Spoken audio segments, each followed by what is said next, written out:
Hello everyone, Rurikhan here, and today let's talk Guild Wars.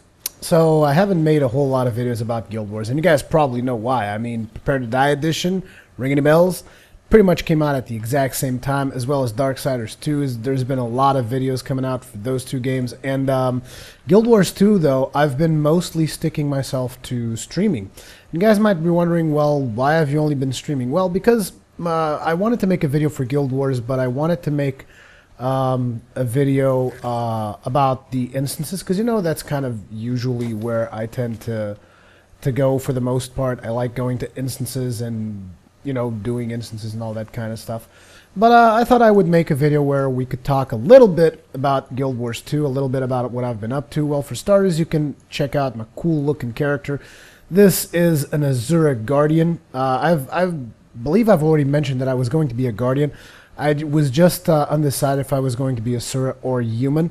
Although ultimately the Asura won me over, mostly because of the animations and the overall looks. Because I mean, every game has humanoid characters. Like every game in the world has humanoid characters. But I usually like to go for more dwarven characters because, as you guys know, I'm a big fan of dwarves. Now, Asuras don't really have a whole lot in common with dwarves, to be completely honest, but they're kind of smaller than humans, and they have these really wicked animations. Like, look at this. I can move a little bit to the right, and it's like, whoop. A little bit to the left, and like, whoop. And then you have our dodge animation, which are just amazing. He flips to the sides, flips to the front. I would flip to the back, but I'm out of energy. And yeah, also I've been basically just exploring and doing quests all over the place, and I've been really enjoying the game. Like, maybe you guys think that because I haven't been making a lot of videos about it that I haven't been enjoying it, but it's a lie. I've been enjoying the hell out of this game. You guys would have known if you'd have seen my my live streams. Here's some supplies for you. Now, the reason I'm in this particular location is because I was doing a quest here, and usually I tend to get sidetracked. And that was one of the good things that I kept telling you guys about Guild Wars 2, is the fact that there are no quests. There is one quest, your main quest, and that's it. Like, you just do your main quest whenever you want, and whenever you're not on your main quest, just do whatever you want. Just explore. Just go play wherever you want, assuming that you have appropriate level. Now, even if you don't have appropriate level, like let's say you're higher level, it actually doesn't even matter. I don't think I even mentioned this in any of my videos, or maybe I did. I'm not exactly sure if I did or not, but basically, if you're in an area, right, where you over-level the area you're in, the game down-levels you to make it still challenging. Like right now, I'm actually level 28. Not sure if you can see it, like over here, level 28 Guardian. And this zone levels me down to level 21, because if I was level 28 over here, I'd be tearing through this content. So as you guys can see, I'm going to go ahead and attack an Etten, just so you guys can see that it is still challenging. Whoa, I did a 1k crit. Oh, there was a critter in the way, that's why. As you guys can see, still challenging. I'm not just coming in here and one-shotting everything. There were even a couple more players here. And the zone also gets scaled up. I mean, the enemies get scaled up a little bit, depending on how many players are doing events. This right here is a heart event. I mean, you basically just gotta do a couple of objectives. They say here, like help recover supplies, eliminate Ettins, and track rabbits to make the Ettins less aggressive. Here's some supplies for you. But yeah, the downside is obviously that these zones tend to get a little bit repetitious. It's usually like you go to whatever zone you want, and you just do whatever mission you want. But there's other stuff to do. Like, for instance, if you look at the map over here, you'll see that there's a heart. Now, hearts could almost be considered like quests. They're not really quests, but you could almost consider them like quests. And hearts is where you go like, oh, I want to level up. You go do a heart thing. You just go and kill monsters in this area or whatever, and that's pretty much your objective for this area. Then there's this, which is waypoints. And the good thing about waypoints is that you don't really need a mount in this game, because you just travel wherever you want. Like, I could go over here to this waypoint, or I could go over here to this one. This one, all you gotta do is, obviously, it costs you, but it's still, you can just go wherever you want from wherever you are. There's just fast travel all over the place, which is a good thing. Now, in this character, I started out doing the standard thing that I like to do, as you guys know, is usually, mace and shield. And I started like that. I was mostly doing mace and shield for the biggest part. And the good thing about this game is that it actually has hammers. Like, you guys know that I'm not a huge fan of maces themselves. I'm just a fan of hammers, like really big hammers. And this game has a good selection of one-handed hammers, and I really appreciated it when I saw the first one. Just going to go over here and collect this this waypoint. And as you can see, this again gives you another objective. It's like, look, you don't want to go do hard things? Fine. Go hunt waypoints. Go hunt these things, which are vistas. Go hunt these things, which are points of interest. And all of this gives you experience, gold, levels, everything. And if you complete a whole zone, like as you can see, I'm at 46% completion in Keswick Hills, you can pretty much, you will get other rewards for completing a zone like this. And there's also another thing. Let me see. I was looking here for one. Just let me see if I can find it. Yeah, this right here, skill points. So your character is going to have traits and skill points, which you could almost consider. Skill points is just stuff that you unlock, like say when you would go to a World of Warcraft trainer and you would pay gold to get some of your skills. Although now I don't believe you have to do that, but you used to have to do that. Skills are kind of like that. Instead of going to a trainer, though, whenever you level up, you get skills, and you just pick which skill do you want to unlock first. You can't just unlock all the skills at once. You just unlock a couple of skills at a time. Kind of gives you a sense of progression, getting different skills. And obviously, the further down the tree you go, the higher the skill cost is going to be. Like right now, I actually have 7 unspent skill points because I'm saving up for elite skills. When I get to level 30, I will have access to this tier right here, and once I get 2 skills in this tier right here, I'll also have access to this tier.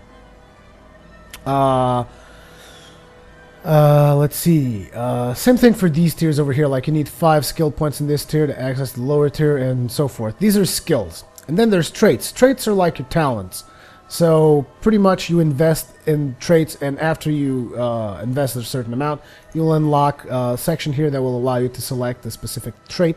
For this particular build, I'm using the Fairy Wrath, which increases my damage. I mean, I'm still leveling and I'm still exploring a lot of the game, so this build might not be the best thing in the world. For now, I'm just going with, I believe this is what gives me power, right? Increases power and condition duration.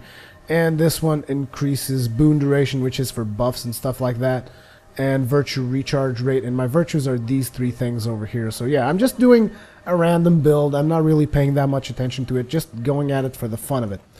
I've still been in the same zone, though. I should really show you guys like a capital zone or something. Like, let's go to my capital. This is actually where I have to do my main quest.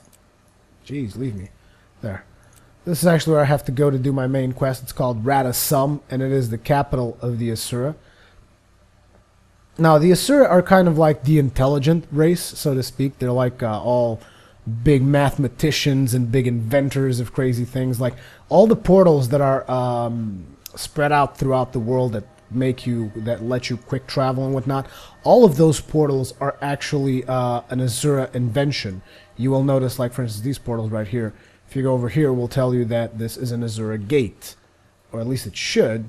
But a lot of Asura gates tell you that they're Asura gates. Maybe these ones don't say because you're in your home area. But whatever, it's really, really cool. Now, something I wanted to show you guys as well is how skills change. Because I know that a lot of you still haven't gotten Guild Wars. You're very skeptical about Guild Wars, and a lot of people even say that they don't believe that Guild Wars has enough of PvE content to keep them occupied. Well, the thing is, I'm not really looking to Guild Wars as a game to replace my World of Warcraft addiction, because you guys know that I used to play really lots and lots and lots of World of Warcraft, and I don't see it the same way, because I never want to play a game as much as I played World of Warcraft again, because that caused me to lose a lot of experiences with other games, because all I did was play World of Warcraft. And honestly, I think there's enough content in Guild Wars for the people who want to play like that, but me personally, I don't want to play like that, and I still find the amount of content just overwhelming. As a matter of fact, as far as, I mean, as of right now, the game has been exceeding pretty much almost all of my expectations. Like, for instance, you guys know that I like playing, like I said, Shield and Mace, And I get a set of skills for that. Like, you have Faithful Strike, which does 2 attacks, and then it does like this AoE, not an AoE, what it does is hit your foe with a final strike and heal nearby allies. So this will heal everyone that's close to me in the final hit, the Faithful Strike thing, which is cool. It's pretty cool. I like that idea. It's kind of like, you know, the whole Protection Paladin thing. And then there is this thing, Symbol of Faith, which you can put on the floor, and everyone that stands inside here will get healed. And there's this Protector's Strike, which does a shield around you and your allies, and once it's done, you'll also do an AoE attack. You have the Shield Slam, which is obviously one of my favorite skills, which is pretty cool, and you have this Shield of Absorption, which kind of reminds me of Halo. And basically these 2 last skills are for your offhand. So in this case it's my shield, and I can switch my shield to a focus, and I get the exact same first 3 skills, which were the skills for my weapon, but I get 2 different skills in the last slots, which is this thing, which is a Ray of Judgment, and this thing, which is another shield, which then explodes and does a little bit of damage, I believe. So, oh yeah, also let me switch out my heal here to Shelter, because I didn't really like Healing Breeze that much. So as you can see, this will give you a lot of different playstyles depending on the weapon you're using. Like, I can also use a Scepter, and now I can shoot these slow moving orbs. And I can also do this, which is pretty much an AoE attack, and some Chains of Light, which will stick someone in place, as well as the Ray of Judgment that comes from the focus. I mean, there's just so much variety of skills that you get here depending on which weapon you're equipping. I'll also get different skills with swords. Now, swords I'm not a really big fan of for some reason. I just kind of don't like the skills. Like, this is a Teleport Strike, which will teleport onto your target and do some damage. And then there's the Zealot's Defense, which is this. It's kind of cool, and then you still get the Shield Slam from the shield. I mean, but in all honesty, I'm just going through all of this to tell you that I was surprised to figure out that my favorite weapon was actually the staff. Now, this staff right here, this is a really cool weapon. As a matter of fact, I need to just go do something, because you guys are probably bored of just watching me around, just showing you skills and whatnot. So let's just go ahead and go over here into my story instance. And here we are. Let's see what's up with this. Regroup with Zoja and the Order reps in Radasum. See, this is one of the reasons I really like the staff. I can put this thing on the ground and everyone can move faster. It's really good, because moving fast in Guild Wars 2 is adamant. Positioning is adamant, specifically for PvP. Not as much for PvE, but it's still useful for PvE, but it is specifically for PvP. And why the hell am I inside here when this is not really what I should be doing? And there we go. Let's see what's up. We're seeing a sharp increase in dragon minion activity at several key locations. I know. Vigil resources are stretched thin. As soon as we clear an area out, more minions push in. One bright spot in all this extra activity is that the Priory has been able to capture several minions for study. Your bright spot is pretty dark, Scholar. At least Professor Gore is safe for now. All of us are safe for now. What about later, when the dragons come at us in force?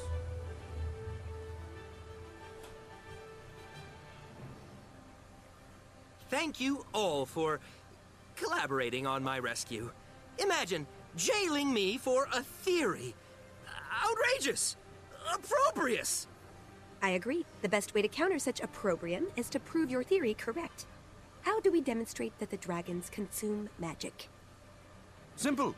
We find an area infested with dragon minions, let's say undead, and clear it while Gore measures the ambient magic. Then we track the changes in Gore's readings. End result, fewer undead, we get data, and we give the environment some relief. It's a win-win-win. I prefer a more controlled experiment. The Priory has already captured several dragon minions for advanced study. This definitely qualifies. Sounds like 2 sound options. The Order of Whispers will be standing by when you're finished collecting your data. I know what you're going to say, Zoja. But before I pick an option, I want to know what your mysterious long-range plan is. In a word, alliances. Building new ones and repairing old ones, all to fight the dragons. You're working with the Orders to bring about the former. I'll deal with the latter in due course. For now, we need to substantiate Gord's theory. How you get the proof is up to you. So as you can see, they give you a couple of choices usually in how to deal with each situation, and that is really up to you. And also your storyline will vary according to a couple of questions they give you when you're creating your character. Because when you're creating your character and you're like done with all the physical aspects, they start asking you stuff like, oh, what happened to you? Did your sister got caught in a fire or something like that? And that will pretty much determine your storyline and the stuff that happens within your story to give people some variety. Like, let's say if I play an Asura Guardian, not everyone that plays an Asura Guardian is going to have the same experience as me, be it through different quests or even through a completely different storyline. I mean, the storyline itself is kind of supposed to be similar, I believe, but depending upon the choices you make along the storyline, it will grow exponentially different from the start. And I just think that's really cool because that way not everyone is going to experience the same adventure as you, and it's just your style of play gets to pick. Now, I already know that this chick is all about politics and whatnot, Scholar Crasso, and this dude, he's the military guy. He's just like, let's go in and kill stuff. So you guys know which one I'm gonna take. Let's go ahead and talk with this guy right here. Embrace simplicity, exactly. Embrace simplicity. Destroy everything. Oh, sweet. Sweet, sweet, sweet, sweet, sweet, sweet. A new weapon. Let's see. 31 power, 2% critical damage, 22 toughness, 31 vitality. So this one is more for tanking. This one is more for supporting, which is what I am doing. So let's go ahead and... Yes, thank you, good sir. Where is it? Give it to me. Because I hate harpoons. I hate spears. When I'm underwater, I really prefer the trident stuff. So yeah, that's cool. So we got a nice little reward here. And let's go outside. And as you can see, the quest level has now increased. At the start of this video, my my class quest was level 24, and right now it's actually level 26. And as you can see, it just keeps increasing at to a point where you will eventually have to do some of the hearts and exploration things and whatnot. But unlike World of Warcraft, where Blizzard just decided, look, we don't want you exploring the world at your leisure, like, you know how people were doing that weird wall jumping and stuff like that, and we actually want you to only go where we want you to.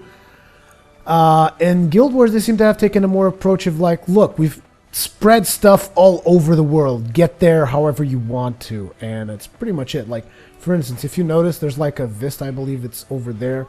Yeah, you see that little glowing pillar on top? Let's watch from the other side so that you can see it. And there, you see that map thing? That is a vista. And that is a vista that is in a really weird location. Like, you would be like, whoa, how the hell do I get there to get to that vista? And that is something that I found really amusing. I'm not going to assure you guys that I'm going to get there. I'm just going to try it because it isn't that simple. So you're supposed to go through here. There we go. And then through here. And then you will land here. And then you're supposed to jump, get here. And then you're supposed to go through these weeds over here. These vines, whatever you want to call them. I like doing this thing because it makes me run faster, which is cool. Then from these vines, jump onto these vines, and eventually you will land here. And is this where the vista is? This isn't even where the vista is it? No, it's not. The vista is up there, so you still have to go further up. Once again, through these vines. Jump on top of these vines, and as you can see, if you keep at it, you will eventually get here, which is real. I mean, come on, admit it, it's really cool. It's just a lot of exploration. There's a lot of stuff to explore in this game. Now, I'm actually queued for World versus World, but it seems to be full right now. I'm trying to get into an area of World versus World, but it doesn't look like they're going to let me. I was trying to get into the Fort Rannick Borderlands. It's just full, and unfortunately, I can't assure you guys that I'm going to be able to join there in a while. But basically, there is World v World, and what you do in World v World is like there's structures that you need to conquer, and it's like a siege environment. I'm not sure if any of you guys ever played Lineage 2. You had this event called Castle Sieges, where you would take golems and whatnot and try to siege a castle. It's kind of the same thing, except there's multiple structures, there's supply camps, you can build rams, you can build like a ton of stuff, like really, you know, build artillery and shoot people down and shoot buildings and blow up doors and blow up walls. And there's just a lot of action to be had in World v. World, which is why I wanted to show some of it. And then there's another thing, which is just standard PvP like Battlegrounds. You can go to this place, Heart of the Mists. And what the game does when you go to Battlegrounds, because Battlegrounds can be considered more of an esport type of thing, what it does is like, look, you have your PvE character and you have your PvP character. And that's that. It's like when you get to the PvP section, everyone is on equal grounds. Because basically it's your character gets a different set of gear, not a different set of skills, it gets the same skills, but it gets a different set of gear, it gets all of his skills unlocked. I'm not sure if all the skills unlock or if you have to unlock some. I'm actually curious because I haven't done a whole lot of PvP. So let's look at it. This is my character in PvP, as you can see it. This is my guild symbol, looks a lot like the Sunbro, which is really cool. This was Gun's idea. I'm not sure if you guys know him. He's usually in my live stream, Gungnir.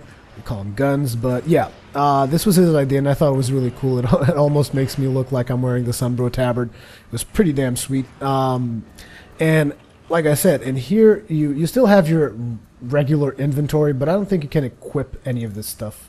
Yeah, as you can see, you can only really equip PvP weapons. And as you can see right here, I have a full PvP set. This is just like full, like level 80 gear, fully already customizable, and this is pretty much it. This is your PvP set, and this is how you go about doing PvP stuff. I'm just trying to see. They give you 2 weapons for now. Oh, looks like Borderlands is ready. We can actually go do World v. World. Before we leave, though, let me just check something here. Like I said, I was wondering if you get all the skills or not.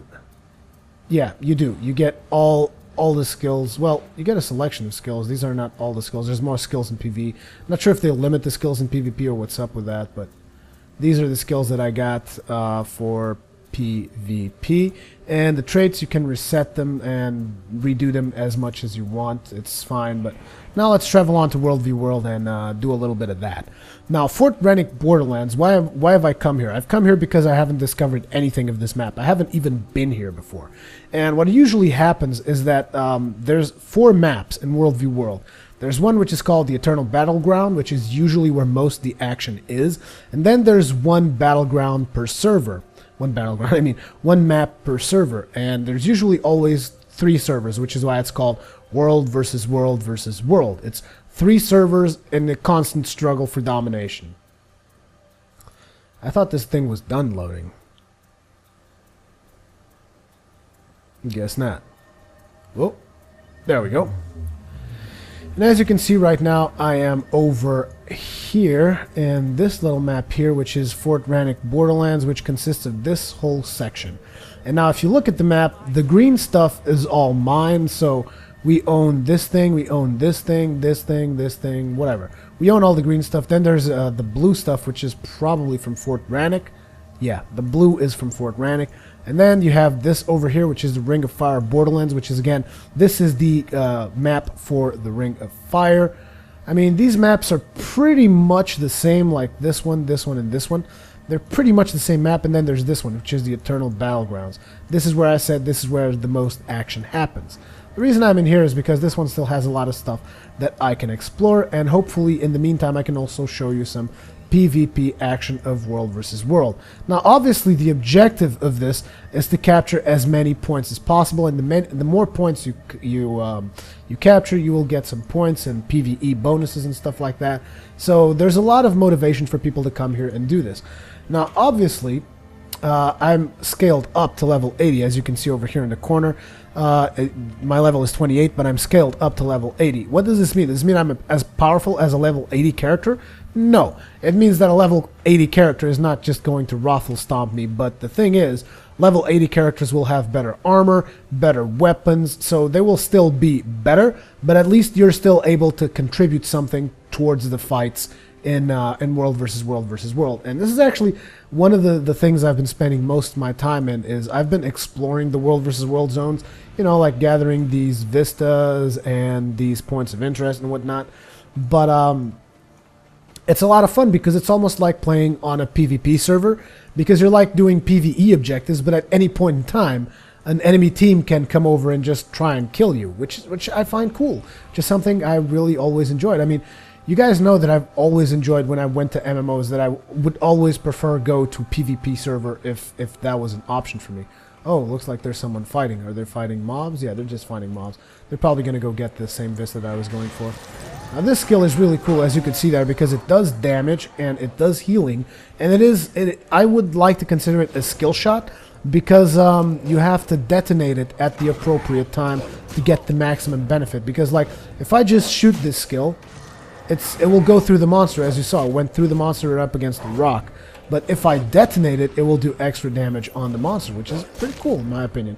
Now the skill set that I'm actually using right now is a skill set more appropriate for group play, which buffs my allies with swiftness and a shield. And damn, these wolves are tough, and I am going to die here if I'm not careful. You there, help me. Kill these wolves. Thank you. Holy hell, what the hell is this guy? This must be a mesmer or some crap. He's got purple stuff all over him. But yeah, like I said, I like coming here, getting the vistas. Like this right here is a vista. And as you can see, every time you get a vista, you get a cool little cinematic cutscene, which is pretty sweet. Now, the graphic settings for this game, is, at the moment, since my device can only really capture 720p yet, it's at 720p, but everything to the max. So what can you expect if you really have everything to the max and 1080p? You can expect all this, but also with some more sharpness into it. Now, let's see if we can find a fight so that you guys get a good idea of what kind of scale we're talking about when we talk about World versus World, because I think a lot of people still don't realize the kind of scales we're talking about. And let's just not forget that this particular server that I'm in is not a really good server in PvP, as far as I could tell, but it kind of holds its own as long as it's not getting stomped by just chuck full level 80 people.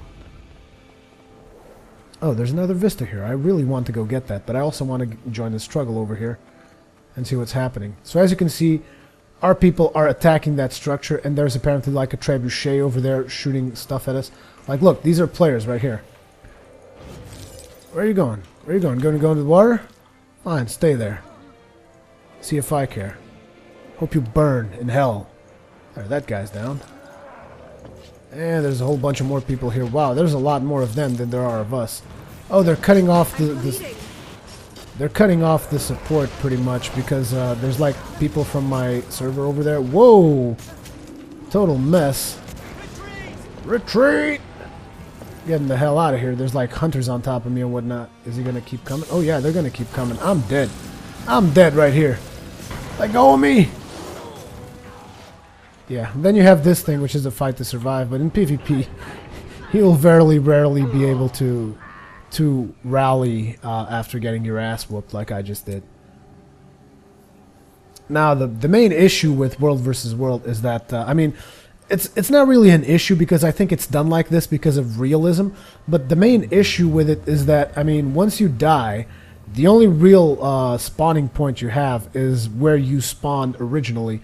So it's kind of made like that to simulate that, you know how wars, usually it's like people spread out, like let's say in real life, they're like spread out across great distances, and it takes a long time for reinforcements to get there from their home country.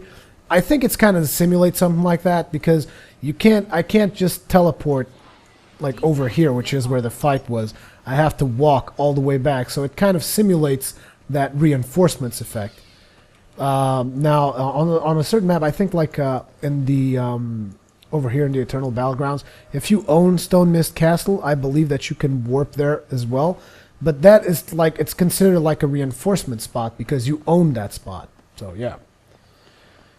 So we own this location over here. It doesn't look like there's going to be a lot of action at this particular point in time. I mean, it's like what time is it? Oh, it's actually 6:30. Actually, there is a lot of action to be had. It's just that my server seems to be spread out all over the place, and not really. There's still a battle going on here. I thought they completely zerged us. But yeah, there's just so much stuff to do, and I haven't even gotten to the instances yet because I'm only level 28. So I've been playing this game. I haven't been power leveling like I usually did with World of Warcraft, because with World of Warcraft you kind of feel, well, I'm really going to be able to do stuff that matters at max level, so I'm just going to speed through it. And in Guild Wars 2, I feel like I'm just having fun. It's like the stuff that I'm doing matters. Like when you're questing, your guild is getting points and whatnot. Ooh, my dudes are getting wrecked. Leave my dudes alone. Oh crap, I'm dead again.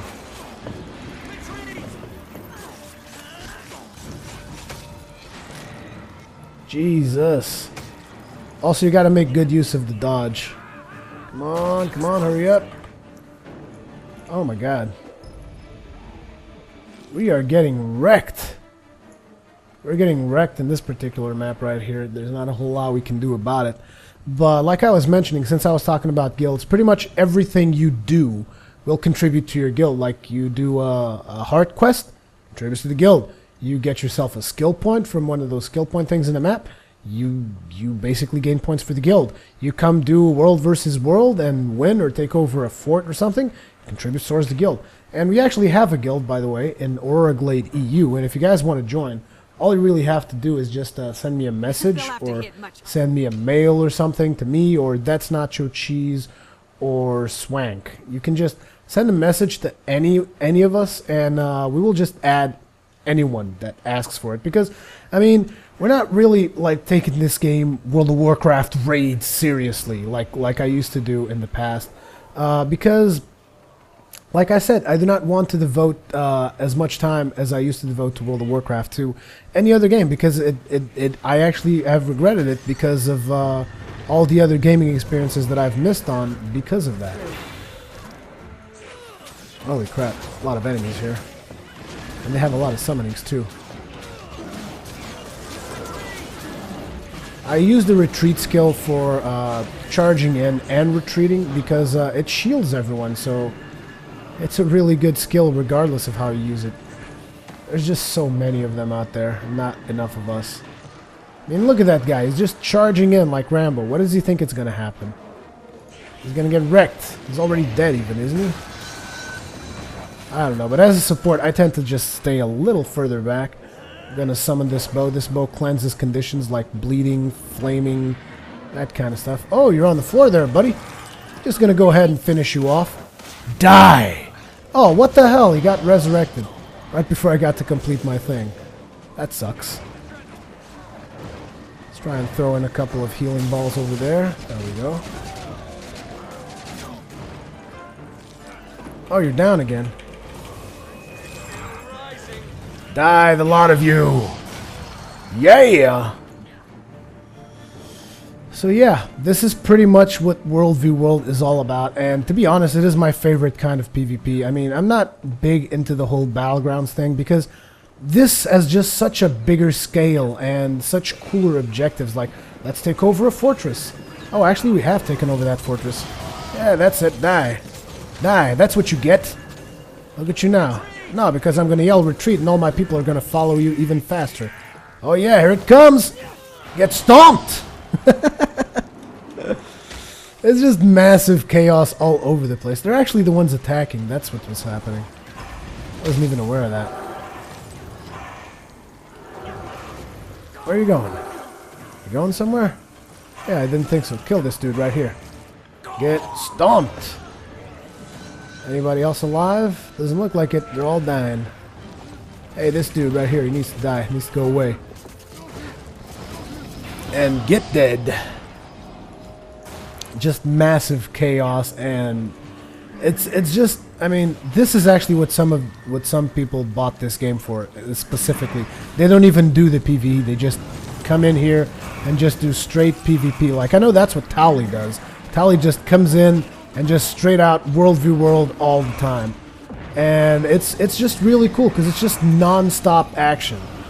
So you can either do your PvE quests, do your PvE content. You will be able to do instances when you get to level 30, I believe, and there's just so much stuff to do in the game. There's exploration. You can just explore the whole map if that's what you're into.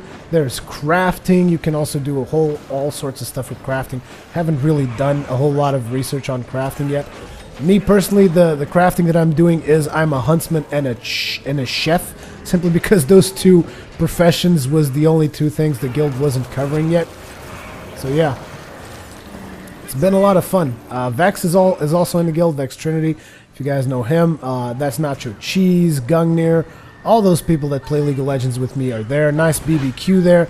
Lots of people in the guild. It's just like, I don't know. I mean, there's just not enough good things that I can say about this game. When it comes to MMO, this is definitely the way to go. Like, I've had a conversation recently with Sidestrafe. He still believes that, in his opinion at least, he likes the graphics from Terra better. I'm not a big fan of the whole Asian thing, because it has a lot of Asian themes in Terra, in my opinion. I like this kind of art style a little bit better, because I was already a big fan of the Guild Wars 1 art style. I was big into Guild Wars 1. I did like Hall of Heroes a whole bunch of times. That was one of the main things that I was doing in Guild Wars 1. And I just think these guys really know what they want when it comes to PvP in a game, because it's always been the most rewarding PvP experiences for me with ArenaNet games. Well, although they only really have 2 games, but even still, it's always been where I found the best experiences has been over here. Let's go ahead and do a little healing bubble here. Get my bow up. And you have this dodging mechanic and whatnot. Sure, the combat can't really be considered full Twitch based, but it's like a hybrid, and I really like it. The thing about, like, for instance, if we compare this game to Terra, is that this game is definitely not as grindy as Terra, because I remember when I played the betas, I don't think I've ever even played the official, because I never bought the game. But in Terra, the problems I had with Terra is like, you had a really cool combat system, but it's like, it would take you 2 minutes to kill a monster, and that's just too boring. I mean, it would take a really long time to kill a monster, unless you were like doing it in groups or whatnot. But it's just, I don't know, there's just something about this game that I enjoy a whole lot more than Terra, and I think the animation work is great. I think the world art is great. The PvP seems pretty balanced so far from what I could tell. It's just, I wish, I don't really wish. I was going to say I wish I was level 80, but I really don't, because I really don't care that much. I'm just having so much fun. Either I'm PvPing or doing PvE quests.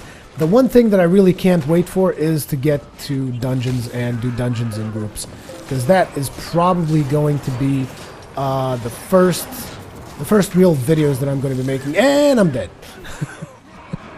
That's probably going to be when I'm really starting to put out videos and stuff. So I hope you guys have enjoyed this video. I hope this clears up a lot of the stuff that why I haven't been doing videos on Guild Wars, because I've just been busy with Dark Souls. But it doesn't mean that I'm not enjoying it, because I have. I've been doing lots and lots of live streams, which reminds me, remember to follow me on my live stream, twitch.tv/Rurikhan. And if you want to join the guild is called The Cause with a KH. I mean, it wasn't even my idea. It was Nacho Cheese's idea. The guild is called The Cause. The symbol is the symbol. I mean the logo that you put on your character is Khan, and I just thought it was cool. He thought it was cool. They created the guild, and anyone can join this guild. All you got to do is whisper us. We will let you in. Now, obviously, you will also have to behave appropriately. I mean, if you just go into the guild and start insulting people and whatnot, we're just gonna kick your ass. But other than that, I mean, it's a pretty free-for-all guild. We just have fun. We are doing professions. We're progressing through the game. It's just fun. That is what I think about Guild Wars 2. It's just plain fun. And it's not like a lot of MMOs where it's just like the old ball and chain, where it's like, oh, you should be playing me. You should be playing me. You should be developing your character. It doesn't do that. It's like, look, you want to play for 2 hours a day? Fine, you will get some progression out of it. You don't want to play for 2 hours a day? That's fine too. You're not going to lose that much out of it, and your friends, if they overlevel you, they can still play with you because the game downscales them to the level of your content. It's just Like, for instance, I was level 21, and I introduced a new friend to the game, and I went to level up with him, and he was level 1. And it was working fine, and I wasn't raffle stomping everything. We were still being challenged, and we were both having fun. So there's just a lot of good stuff about Guild Wars 2. And yeah, if you guys are even slightly interested in it, I wholeheartedly advise it. Advise it, recommend it. Wholeheartedly recommend it. Yeah, this has been Rurikhan, and that is going to be it for this particular video. So thank you very much for watching. I will see you guys in the next one.